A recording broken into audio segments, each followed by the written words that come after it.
Itu yang pertama hutang janji, yang kedua hutang 50M. Yang terakhir Pak Sandi menyebutkan setelah didoakan dan juga dipertimbangkan, didiskusikan dengan keluarga, beliau ikhlaskan hutang 50M itu. Menurut tanggapan Pak Anies? Jadi begini, pada masa kampanye itu banyak sekali yang melakukan sumbangan. Banyak sekali, ada yang kami tahu, ada yang kami tidak tahu. Dan ada yang memberikan dukungan langsung kepada apakah relawan, apakah tim.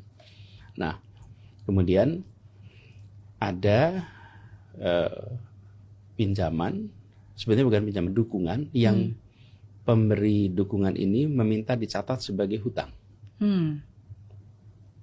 Jadi dukungan yang minta dicatat sebagai hutang. Lalu kami sampaikan, bila ini kan dukungan untuk sebuah kampanye, untuk perubahan, untuk kebaikan. Bila ini berhasil, maka itu dicatat sebagai dukungan. Bila kita tidak berhasil dalam pilkada, maka itu menjadi hutang yang harus dikembalikan. Oke. Jadi itu kan dukungan tuh. Nah, siapa penjaminnya? Yang menjamin Pak Sandi. Jadi uangnya bukan dari Pak Sandi. Itu ada pihak ketiga yang mendukung.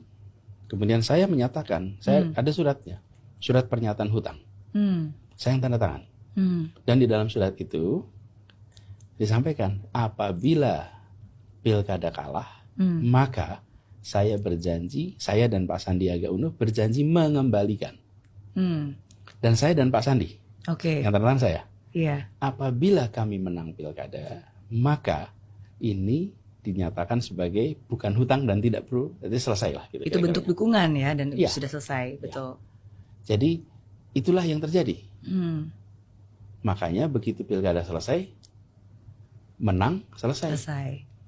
Saya ingin garis bawahi, Bu Mary di sini. Kenapa kalau kalah malah bayar? Iya, kenapa? Kan kalau kalah bayar. Iya. Biasanya orang berpikir kalau menang bayar gitu. Iya, udah kalah bayar lagi. Aduh, itu kan lebih beban lagi. Ya, biar motivasinya lebih serius. Kalau kalah, maka saya akan berada di luar pemerintahan.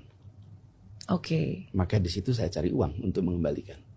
Mungkin saya bisnis, mungkin saya usaha apapun supaya mengembalikan. Saya di luar pemerintahan. Kalau saya menang, saya masuk pemerintahan, saya tidak cari uang di pemerintahan untuk membayar itu. Nah, kalau tidak, saya harus ngumpulin uang bayar hutang. Lah, bukankah ini yang menjebak kita selama ini? Betul. Dengan segala macam praktek-praktek fundraising untuk apa? Untuk biaya pilkada. Kemarin sebaliknya, bila kalah maka saya di luar pemerintahan, sah dong cari uang. Betul. Sah dong berpunya usaha. Betul. Tapi begitu menang saya di pemerintahan malah tidak usah. Justru itulah dukungan Anda untuk Jakarta yang lebih baik. Betul, bukan? Dukungan untuk membawa perubahan itu. Perubahan Jakarta. Jadi mengembalikannya dalam bentuk perubahan, janji apa yang bakal dikerjakan gitu kan. Persis. Itu mindset baru. Cuman kan itu ada perjanjian yang karena ada seseorang yang mengungkap, ya sekarang kita ceritakan. Ada dokumennya. Jadi kalau memang satu saat itu dianggap perlu dilihat, boleh aja, tidak ada sesuatu yang luar biasa di situ. Jadi tidak ada sebuah hutang yang hari ini harus dilunasi. Nggak ada. Karena ketika pilkadanya selesai. Betul. Jadi menjadi aneh gitu ketika sekarang kita bicarakan soal ada hutang yang belum selesai, sudah selesai ketika dulu, karena perjanjiannya begitu.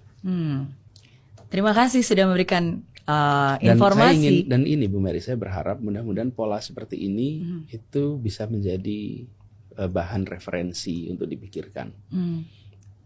Bahwa mendukung itu untuk perubahan. Bukan mendukung sebagai investasi untuk nanti dikembalikan dalam bentuk privilege. Gitu, mindset itulah yang harus dirubah ya. Karena banyak orang mungkin bukan apa adanya tapi ada apanya di belakang. Tapi thank you sekali lagi, karena banyak kurangnya informasi membuat banyak orang itu berasumsi Jadi dengan informasi yang sekarang saya dengar langsung dari Pak Anies Baswedan itu sangat membantu sehingga banyak orang juga lebih mengerti. Ya. Iya.